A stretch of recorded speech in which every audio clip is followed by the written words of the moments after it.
Nouvelle escale corail, bonjour. D'aussi loin que je me souvienne, je l'ai toujours vue entourée d'artistes. D'abord une amie commune, notre chère et regrettée Edith Lefel. Puis elle nous fait découvrir le prince de la musique afro-caribéenne, Keisha. Ensuite, c'est la pétillante Lincha. Elle accompagne le temps la reine du zouk, Tania Saint-Val. Ce qui l'intéresse, c'est surtout mettre en lumière nos musiques et les garder dans la perfection. Enfant de Guyane, Guylaine Cléry est d'abord une passionnée doublée d'un professionnalisme hors pair. Ça te fait. Bonjour Guylaine Cléry. Bonjour, et bien Mola, maman, puisque la présentation est belle. Il fallait ça pour l'amitié, il fallait ça pour la Guyane. Dans cette nouvelle escale corail, comment vas-tu et puis qu'est-ce que tu deviens? Je vais très très bien et j'ai conscience que c'est un luxe par les temps qui courent. Donc Dieu merci, je vais très bien, merci beaucoup. Et puis merci pour cette belle invitation. C'est à la fois un plaisir de voir une amie que j'ai pas vue depuis longtemps et de pouvoir m'ouvrir complètement à toutes tes questions. Alors déjà la première question, un petit peu de ton enfance à la Guyane. Dis-moi quelque chose. Alors j'ai jamais vécu en Guyane. Mais j'ai eu le bonheur d'avoir des parents fonctionnaires. Donc, pourquoi je dis ça? C'est que, du coup, à l'époque, on avait les congés bonifiés. Et depuis petite, tous les 3 ans, j'étais donc au pays. Donc, j'ai l'impression d'avoir vécu là-bas. En réalité, il y a 4 fois que je le dis, j'ai jamais vécu là-bas. C'est un secret, personne ne le saura. Mais tu as quand même cette essence de la Guyane, parce que quand je te parle, quand on s'est connus, il y avait toujours cette alliance avec la Guyane, avec Edith d'ailleurs, avec la mère d'Edith guyanaise. Un souvenir d'Edith? Oh, il y en a tellement, Edith. Alors, un souvenir professionnel ou un souvenir de cœur? Alors, les deux. Allez, les deux. Un souvenir de cœur. J'aime bien cette spontanéité. On va dire professionnel. On va dire le petit périple que nous avons fait en Afrique du Sud. Mais bien sûr. Avec Mandela, etc. Enfin, c'était magnifique. Donc, très, très beau souvenir. Et de cœur, je dirais, tiens, un souvenir en Guyane où nous mangions au bord de la plage, pendant les vacances, tranquillement. Et c'était merveilleux, les choses les plus simples en fait. Alors évidemment, quand nous parlons d'Edith Lefel, une des plus belles voix de la Caraïbe. Vous aurez l'occasion de vous en rendre compte. Changer direction, pour pas faire escale, destination finale, l'amour, tout ça. Et puis ensuite, tu as eu Keisha. Keisha, c'était vraiment une période de ta vie extraordinaire parce que nous, on découvrait le super artiste qu'il était et qu'il est toujours. Qu'est-ce que tu peux nous dire de Keisha? Keisha, le premier mot qui me vient à l'esprit, c'est avant-gardiste. Quand j'ai connu Keisha, c'est grâce à Jean-Michel Rotin, pour qui je travaillais aussi à l'époque. Et il était danseur de Jean-Michel Rotin. Non, oui, je ne le savais pas. Quand je travaillais pour Jean-Michel, Keisha était danseur. Et il disait, moi, je vais faire mon album, tout ça. Et au début, je ne le prenais pas forcément au sérieux, mais il a tellement de résilience, il sait tellement ce qu'il veut, qu'il a fini par me convaincre. Et on ne s'est jamais quittés. On a travaillé ensemble pendant 22 ans. Et c'est la suite qui a fait que j'ai dû arrêter, mais je travaille toujours avec eux. Oui, je me souviens de toi, en tout cas, dans toutes les coulisses, que ce soit l'Olympia, du Casino de Paris, avec les Lincha, avec les Tania Saint-Val. Et puis avec toi, c'est surtout une amitié, et puis un côté maternel presque, à protéger, Est-ce que ce métier demande de cela? Je pense que chacun a sa perception des choses, mais c'est un métier de l'humain avant tout.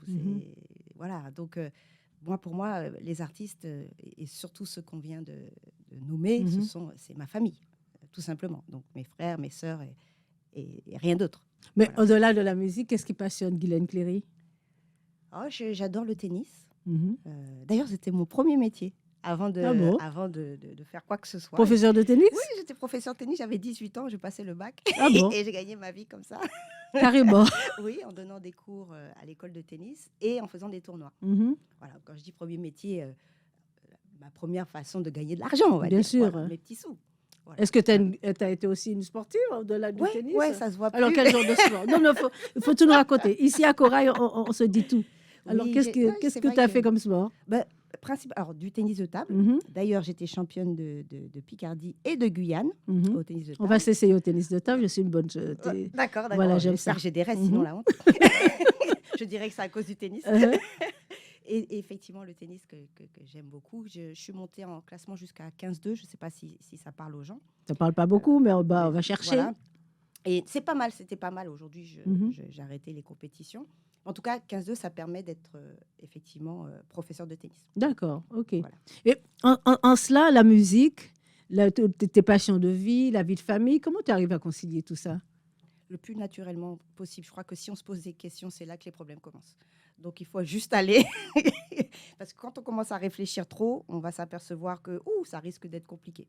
Donc, j'y vais. Et c'est après, je dis, ouais, si j'avais su que c'était ça, j'aurais peut-être pas fait. Donc, heureusement que j'ai pas réfléchi avant. Comme Jacob Desvarieux, d'ailleurs, qui était de tes amis, tu as su faire ce pont entre la musique des Caraïbes et l'Afrique. Est-ce que c'est si évident? Parce que ça a l'air aisé qu'on va voir un concert, on va voir un concert de X, Y, Z, mais est-ce que c'est si évident dans le milieu de la musique, surtout en France hexagonale? Est-ce que c'est évident de mettre en relation toutes ces musiques? C'est une très, très bonne question. Et ce qui est évident, en tout cas, dans notre cœur, doit l'être dans les faits. Et je pense que pour beaucoup d'entre nous, c'est une évidence. Et de ce fait, eh bien, c'est toujours pareil. On fait ce qu'on peut à notre petit niveau. Et ce que j'ai toujours constaté, c'est que nos artistes caribéens étaient très appréciés en Afrique et étaient très reçus en Afrique. Et j'ai trouvé qu'il n'y avait pas beaucoup de réciprocité et qu'on ne recevait pas forcément aussi bien et de façon aussi fréquente les artistes africains chez nous. Donc ça, c'est quelque chose qui m'a toujours un peu dérangée parce que s'il y avait cette vraie passerelle-là, je crois qu'on gagnerait énormément en développement de culture, parce que je trouve qu'on tourne en rond un peu aujourd'hui dans nos musiques, malheureusement, contrairement à l'époque, justement, où tout le monde s'ouvrait à autre chose. Bien sûr. Voilà. Donc, et selon toi, comment on peut remédier à ce genre d'excellence, de travailler ensemble? De voyager, si on peut faire des résidences idéalement. Après, je sais que c'est pas si évident que ça. Il faut des moyens.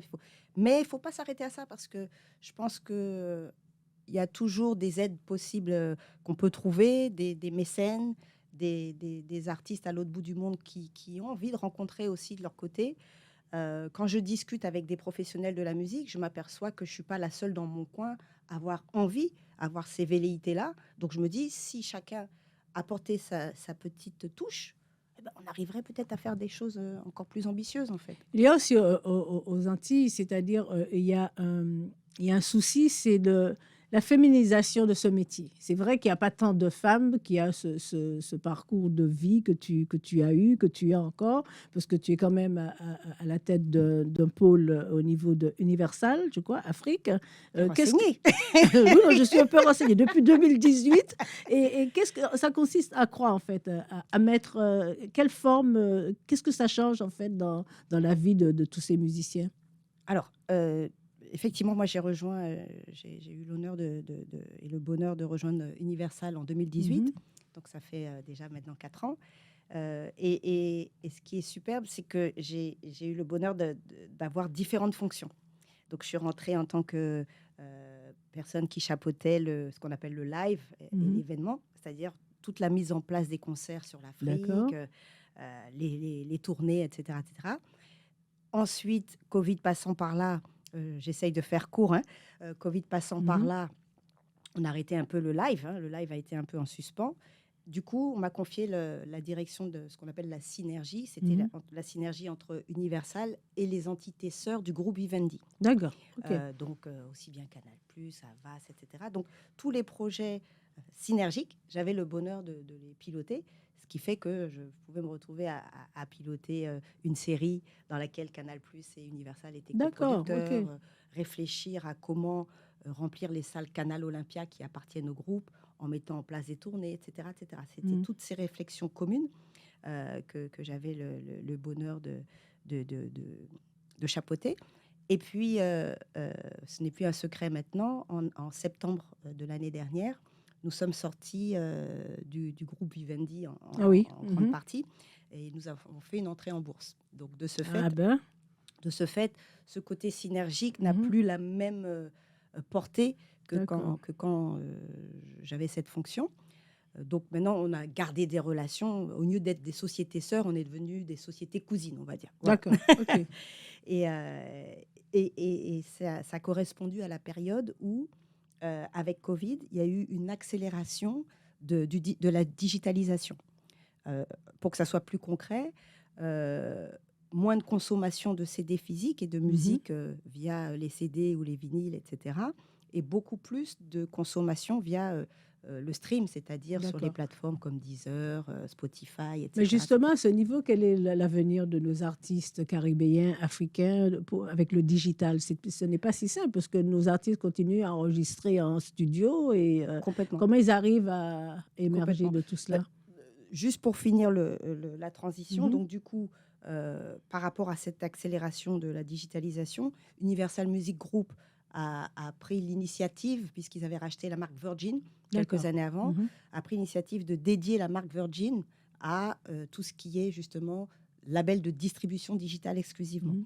Donc ça s'est étendu sur plusieurs pays et on s'est dit, bah, nous aussi en Afrique, on a envie de porter les couleurs du digital Bien et sûr. pourquoi pas de Virgin. Donc on a monté Virgin Music Africa et de ce fait, depuis un an, on travaille dans l'ombre et on a annoncé le lancement officiel de Virgin Music Africa là, en début d'année. Et j'ai le bonheur de diriger ce label avec un copilote qui s'appelle Félix également. Voilà. Alors, qu'est-ce que ça change alors pour nos artistes? ben, Est-ce que ça leur facilite la vie? Oui. Est-ce qu'ils seront plus vus, plus Potentiellement. visibles et tout? Potentiellement, ce qui est intéressant, c'est que Mhm. contrairement aux autres Virgin dans le monde, il y en a 13, je crois, si je ne me trompe pas, tous les autres Virgin sont des Virgin dédiés à un pays. D'accord. Nous dirigeons un continent.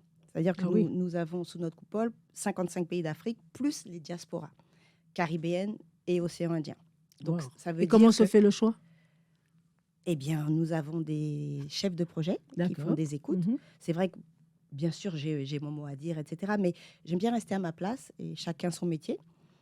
Si tu savais le nombre de fois où il y a des musiques que j'adore qui ne marchent pas ou des musiques qui marchent et moi, je ne les trouve pas forcément à mon goût. D'accord. Donc, je me dis, ça ne doit pas être Mhm. je dirais, mes La prédispositions. sensibilité, d'accord. Je dois être mieux pour d'autres pour d'autres choses. Donc, de ce fait, je laisse ça à des personnes qui s'y connaissent aussi et qui ont une pluralité dans leur culture musicale. Et puis après, si je ne suis pas d'accord ou si j'ai un coup de cœur particulier, bien sûr, je m'impose. Alors, je vais poser une petite question indiscrète. Est-ce que les écouteurs ont cette sensibilité qui font de nos cultures, voilà, est-ce qu'ils ont l'ADN caraïbe, africain? Je les sensibilise énormément à ça. Oui, parce que ça, Parce c'est que important. parce c'est que... primordial pour moi et ils l'ont compris. Et par exemple, on a le bonheur d'avoir chez nous le titre Santorini qui a marché très D'accord, fort. oui. Sans mono, kini en ka trouver moins bien toutoun. Sans bikini, sans mono, kini en ka trouver moins bien toutoun. Nous marrer. Bikini, Oui, toutouni. oui. Et ça marche en plus. Oui, oui. Et puis, ça, c'est un exemple. On a Vijay Ben qui nous a rejoint également avec beaucoup de collaborations. Donc, de jeunes artistes. De jeunes artistes, D'accord. et puis qui sont des artistes émergents qui ont déjà eux-mêmes montré qu'ils avaient, on va dire, des réserves sous le capot, quoi. Donc, un jeune artiste vous envoie son projet et vous pouvez l'accompagner dans un enregistrement, dans une scène, dans un live. Alors, la distribution digitale, en fait, c'est vraiment mettre en ligne les enregistrements qu'il nous soumet. D'accord. C'est-à-dire, pour que ça soit clair pour tout le monde, avant, le rôle du distributeur, avant le digital, consistait pour un producteur, il mettait ses CD dans le carton, il livrait au distributeur et le distributeur allait livrer à la FNAC, chez les disquaires, etc. Ce rôle-là a été remplacé maintenant par je reçois sur Internet. Nous, une playlist. Notre métier, c'est de mettre en ligne sur toutes les D'accord. plateformes, il y en a plus de 300. Oui, il y en a pas mal. Et au-delà de ça, d'animer les mises en ligne que nous faisons, c'est-à-dire les mettre dans des playlists le maximum possible. Alors, nous avons nos propres playlists qui s'appellent Dixter, mais l'enjeu aussi est de rentrer sur des playlists de Spotify, de Deezer, enfin, les monstres des plateformes digitales, en fait. En tout cas, on l'aura compris. Guylaine Cléry est une spécialiste de tout ce qui est digital, musique et tout. Et J'essaye, j'en apprends non, tous les non, jours. mais en tout cas, on a envie d'en savoir plus. C'est vrai que c'est un métier assez complexe de tout temps. Que C'est ça a été passionnant. manager d'artistes, de musiciens. Tout ça a toujours été très, très compliqué. Mais en tout cas, ça nous a fait découvrir des artistes extraordinaires depuis des décennies. Et en tout cas, merci Guylaine d'avoir fait cette escale corail avec nous. Avec Et puis, plaisir. une dernière question. Qu'est-ce que tu fais quand tu n'es pas dans la musique? Qu'est-ce que tu fais? Tu lis, tu écris, tu fais quoi? Tu voyages? Alors, je promène le chien, je fais des Ah, énormes le balades. super chien, toujours. Je fais des énormes balades, j'adore ça. Mhm. En fait, c'est le contact avec la nature, tout simplement, ça me ressource. Et puis, quand il n'y a personne, je joue du piano. Quand il n'y a Ah, personne, c'est vrai. parce que je On ne suis avait pas oublié censée que savoir tu jouer joues au du piano. En tout cas, merci. Un jour, on prendra le temps de te mettre un piano et tu viendras nous jouer quelque chose, une mélodie. Oui, bien sûr. Pourquoi pas une mélodie Escale Corail? En tout cas, merci pour cette édition Escale Corail. À très bientôt. Au revoir. Au revoir, Guylaine. Merci, au revoir. Bye bye.